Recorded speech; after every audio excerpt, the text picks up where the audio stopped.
యెషయా గ్రంథంలో కూడా ఒక మాట ఉంటుంది, మనందరికీ తెలిసిన మాట 55:11లో, నా నోట నుండి వచ్చే వచనము నిష్ఫలంగా అది నా దగ్గర తిరిగి రాదు, నాకు అనుకూలమైన దానిని మాట నెరవేరుస్తుంది అని దేవుడు చెప్పిన మాటను యెషయా గ్రంథంలో మనం చూస్తాం.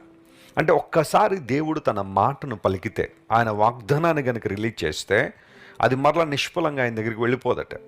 దేవునికి అనుకూలమైన వాటిని నెరవేరుస్తుంది. దేవుని మాటలు మనకు జీవాన్ని ఇస్తాయి. ప్రతి దేవుని బిడ్డలారా, దేవుని స్వరాన్ని వినే అనుభవాన్ని కలిగి ఉన్నావా? ఆయన స్వరాన్ని వినడానికి ఆతురపడుతున్నావా? తొందరపడుతున్నావా?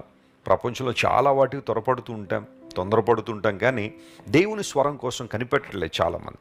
వాక్యం వింటారు, పెద్ద ఏం అనిపించలేదని వెళ్ళిపోతూ ఉంటారు కొంతమంది. చెప్పబడిన వాక్యంలో పొరపాటు కాదు, లేదా దైవజనంలో పొరపాటు కాదు, కానీ ఆ వాక్యాన్ని రిసీవ్ చేసుకోవడానికి నీకు మంచి మనసు లేదు. నీ మనసును సిద్ధపరచుకోలేకపోతున్నావు. దేవుని వాక్యాన్ని జాగ్రత్తగా మీరు వింటే ఆ మాటలు మీకు జీవాన్ని ఇస్తాయి. ఆధ్యాత్మికమైన జీవంలో మనం కొనసాగడానికి ఉపయోగపడతాయి. దేవుడు అలాంటి జీవాన్ని మనకిస్తున్నందుకు మనం ప్రభువును స్తుతించాలి. మరణకరమైన పరిస్థితులు, నిస్సారమైపోయిన అనుభవాలు, నిస్సారమైన జీవితం బహుశా నీ జీవితంలో ఉంటే ఈరోజు దేవుడు నీతోనే మాట్లాడుతున్నాడు. పరిశుద్ధాత్మ దేవుని స్వరాన్ని వినగలిగితే, ఆత్మదేవుడు పలుకుతున్న మాటలను లక్ష్య పెట్టగలిగితే అవి నీకు జీవాన్ని ఇస్తాయి.